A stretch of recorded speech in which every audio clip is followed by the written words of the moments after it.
Do you know that ramen is considered Japanese everywhere except in Japan?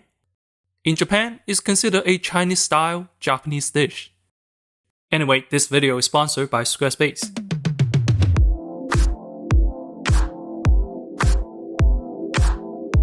You see, ramen was spread from China to Japan, where it kept its Chinese cuisine label. Even today, ramen shops have Chinese decor to emphasize its exotic roots. It is as if Japan is fascinated by the Chinese aesthetic in ways no other country is. It's the same fascination that spawns The Apothecary Diaries and a bajillion other shows and movies. Oh, it's still going. So, why is Japan making fan art of China? The answer lies in the long, intertwined history between the two nations. That's why we are doing a two-part series covering 4 films. All of the films are made in Japan, but one is an ancient Chinese war epic, and the other is a pseudo-sequel to Shaolin Soccer. Yes, that's Shaolin Soccer. In part 2, we'll get more historical, exploring Japanese-made kung fu films, and a reconciliation project between the two nations. Sit back, relax, and let's see how Japan portrays China on screen.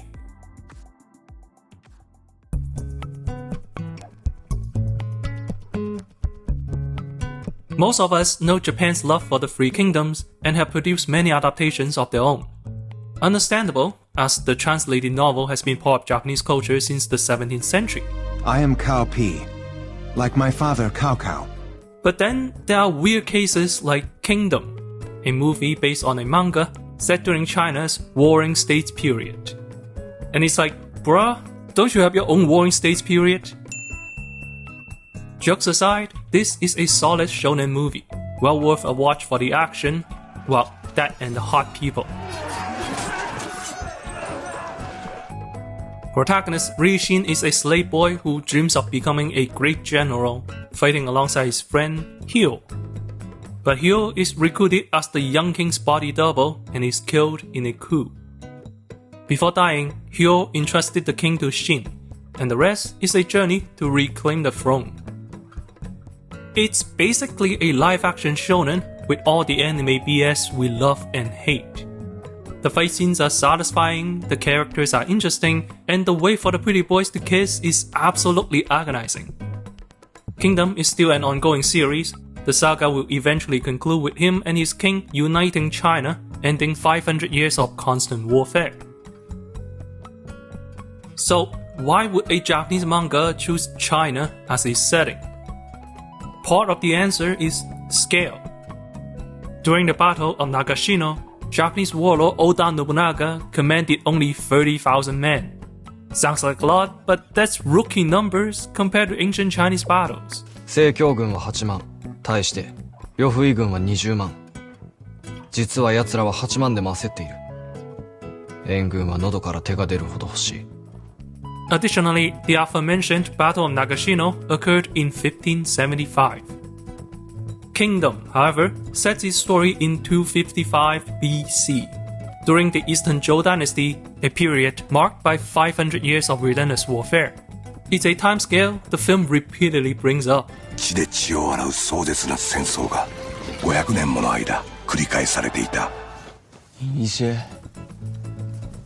400年前、秦国と山の民が交流をするために建てられたものだ。And I do mean repeatedly. 500年間。400年前の話。500年続けて400年前の秦と山海の名を復活させる。Clearly, the manga, and thus the film, want to tell a grand story, and China is the ideal historical stage. But the fascination with ancient China goes beyond simple aesthetics.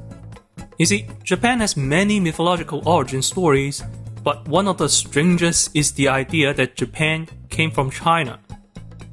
As the story goes, China's first emperor, which is the king from Kingdom, sent an alchemist named Xu Fu eastward, in search of the elixir of immortality. Instead, dude fled to an island, bringing with him 6,000 boys and girls and the knowledge of agriculture and warfare. This is how the nation of Japan was founded, supposedly. For some reason that's honestly beyond me, Japan has embraced this story. For example, here's a print from Utagawa Kuniyoshi depicting this exact legend. In a way, this is the ancestor of all anime with a Chinese setting. Various cities across Japan celebrate Shifu with different local traditions, but perhaps none is as highly esteemed as becoming a waifu in Fate Grand Order. The myth of Shifu is, in all likelihood, fictional, but it does reflect a deeper cultural truth. From 630 to 894, Japan sent 15 envoys to Tang Dynasty China. Known as Kentoshi, these envoys were on a mission for knowledge. From writing and religion to medicine and painting, much of Japan's classical identity was shaped during this period under Chinese influence. Even the country's name dates back to these years. Dissatisfied with the derogatory title Dwarf Country given by Tang China, Japan adopted the name Nihon, meaning the sun's origin. Tang China honored the name, and it has remained Japan's name ever since.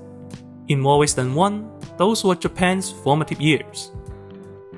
By the Meiji era, however, Japan has surpassed China in science and arts. Today, about 70% of Chinese scientific terms are Japanese loanwords, known as Wasei Kango, a legacy of Japan's cultural influence. In 1958, Japan released the first color feature anime, The White Snake Enchantress, which was based on a Chinese legend. It predated China's own Havoc in Heaven by 3 years, and that wasn't even a feature. Japan and Hong Kong co-produced Princess Yang Guifei in 1955. Hong Kong then used the film as a template for the projects down the line. Japan made Monkey, China followed with Journey to the West. These versions of Chinese stories are about as Chinese as ramen is, and for a time, Japan was better at making them. If one look back far enough, a Japanese person will find ancient China at the source of its cultural identity. It is as if Japan sees China as a cultural brewery, and Japan is the finest wine. So perhaps when Kingdom tells an epic story, it is, in a way, Japan looking for its own epic origin.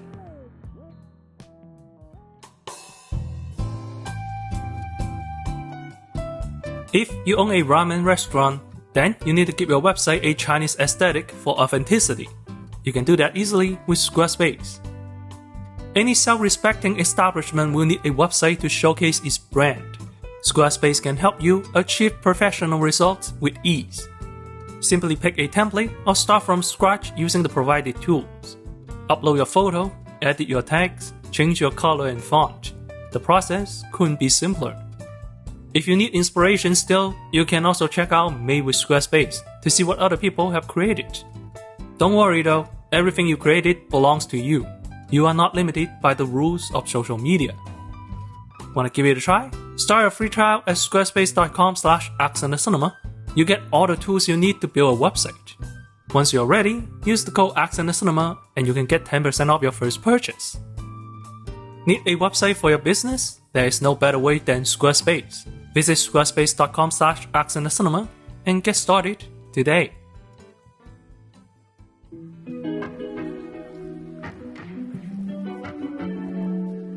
Next up, Shaolin Girl, a 2008 pseudo-sequel to Shaolin Soccer.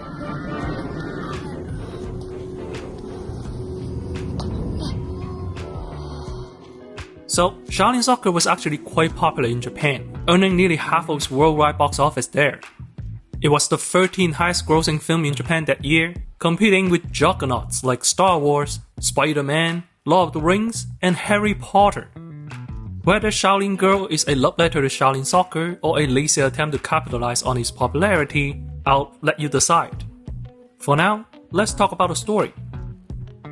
The film follows Lin, a Japanese woman who went to China to study Shaolin Kung Fu, hoping the knowledge can revitalize her family dojo. Upon her return to Japan, yes, Mount Fuji.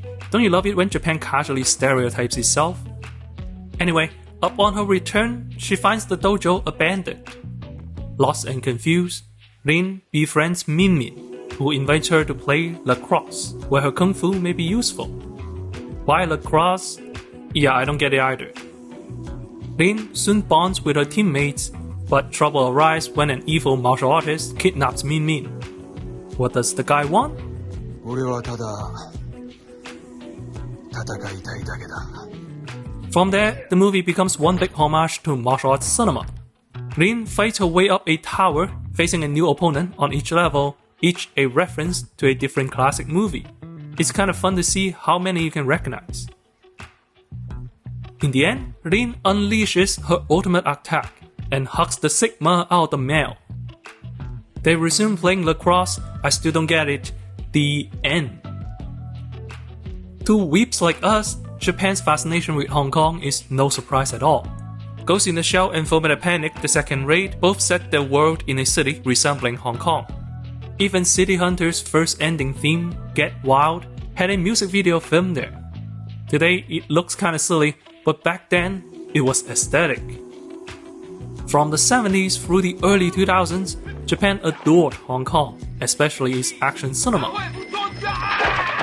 The situation is a tad ironic, as back in the 50s and 60s, Hong Kong was the little guy looking up to Japan. Hong Kong classics like The Love Eternal were made with the help from Japanese filmmakers. But once Bruce Lee exploded onto the scene, Japan was hooked on Kung Fu. Dragon Ball, for example, drew heavily from Hong Kong cinema, with Tao Pai Pai clearly lifted directly from Snake in the Eagle's shadow. Chun-Li, the most famous fighting game character, was likely inspired by Kung Fu actress Angela Mao, who played a character named Tian Li Chun in the film Lady Whirlwind. Tian Li Chun. Bro, you're for real? Kung Fu mania was so hot that Japan even made its own Kung Fu movies. And I do mean Kung Fu movies. Sister Street Fighter was Japan's unofficial remake of Enter the Dragon, in which the lead actress plays a Chinese fighter who must rescue her brother from a crime syndicate. Knowing this, Shaolin Girl almost feels sane. We'll dive deeper into Sister Street Fighter in part 2. It's here we have to face the truth. Shaolin Girl was very poorly received. Personally, I think the final act is fun to watch, but Japanese audience disagreed, voting it the second worst film of the 2000s, right behind Devilman. F***ing Devilman, really? Well, if you have seen our Devilman review, you know why. Tellingly, the reviewer said that they were disheartened by the state of Japanese cinema. It was a common sentiment at the time. Japanese cinema entered its golden age in the 50s and 60s, after the Allied occupation ended. Kurosawa's films gained worldwide acclaim, influencing everything from American sci-fi to Italian westerns. Godzilla became a lasting cultural icon. Tokyo Story entered the global film canon, widely studied in film schools, including the school I went to. But then, the 70s and 80s arrived, and the golden age didn't just end, it catastrophically collapsed. The reason is complicated. Some blame television, some blame the shifting culture. Whatever the reason, studios were struggling to stay afloat. Others, like Daiei, went belly up. Meanwhile, Hong Kong was rising towards its own golden age. A new generation of daring filmmakers transformed the little guy of the 60s into an international powerhouse. Directors like Jackie Chan and John Woo were the ones to influence Hollywood.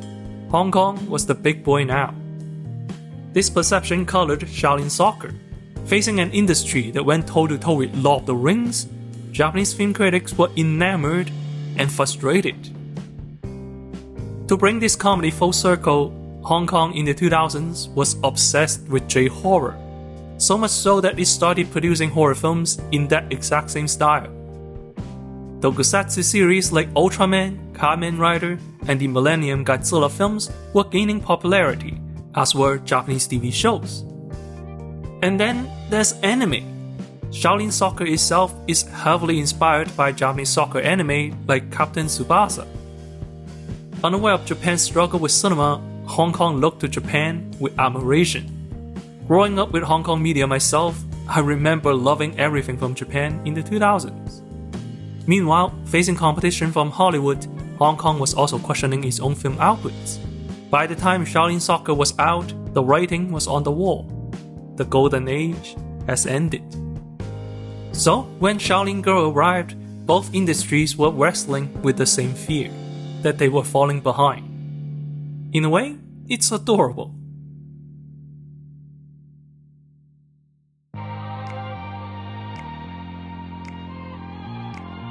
Now you know why this topic has to be a two-parter. The connection between Chinese and Japanese culture is long, complex, and fascinating, and we have only scratched the surface. Still, even in this brief history, we can see a pattern. Cultures form, spread, and adapt. Chinese stories became Japanese stories. Japanese words became Chinese words. Japanese filmmakers propped up Hong Kong cinema. Hong Kong movies inspired Japanese films. With a history so intertwined, it's not surprising that Japan would create stories set in China. If anything, China is the odd one to not make films about Japan. Or does it? Tune in next time as we wrap up this story by looking at Hong Kong-Japanese crossover films and the post-war reconciliation between China and Japan. See you next time.